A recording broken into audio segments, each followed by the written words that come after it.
Bismillahirrahmanirrahim. Assalamualaikum warahmatullahi wabarakatuh.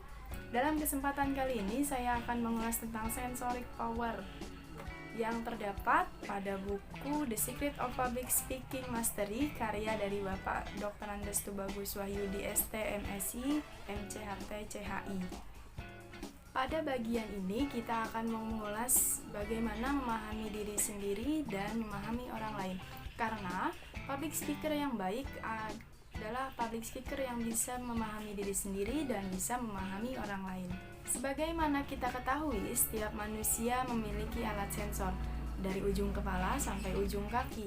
Di dalam public speaking, alat sensor ini bisa kita olah dengan baik sehingga bisa menghasilkan sensoric power. Sensoric power adalah kekuatan dari alat sensor kita. Sensoric power ini berkaitan dengan panca indera, yaitu mata, mulut, telinga, hati, dan perasaan. Sensoric power yang pertama ialah mata. Mata selain fungsinya untuk melihat adalah sebagai kabel komunikasi. Maksud dari kabel komunikasi adalah ketika kita berbicara dengan orang lain, kita harus bisa memandang matanya dengan baik.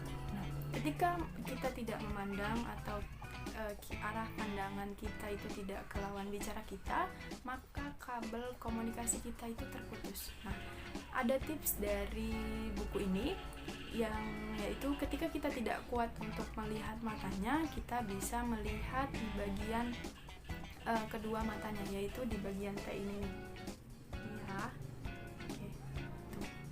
Sensoric power yang kedua adalah mulut. Mulut fungsinya selain untuk memasukkan dan mengunyah makanan, ia adalah berfungsi sebagai olah vokal. Artinya cara mengolah bunyi atau kata yang akan kita sampaikan. Mulut sangat berfungsi saat kita berkomunikasi karena mulut akan mengeluarkan kata-kata yang akan kita sampaikan.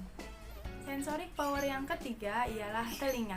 Ketika kita berbicara, tentu saja telinga akan mengontrol apa yang kita bicarakan. Dari situ, telinga melakukan scanning. Apakah ada pendengar atau audiens yang masih berbicara ketika kita menyampaikan teori atau materi? Oleh karena itu, pekalah terhadap pendengaran kita. Sensoric power yang terakhir adalah hati dan perasaan.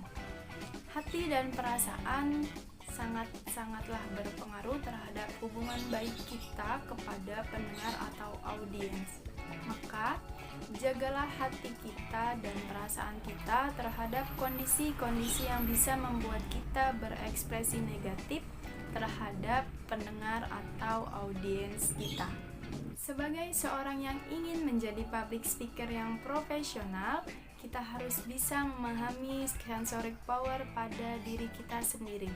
Setelah itu, kita bisa memahami sensoric power yang ada pada diri orang lain. Sekian atas kesempatannya. Wabillahi taufiq wal hidayah. Wassalamualaikum warahmatullahi wabarakatuh.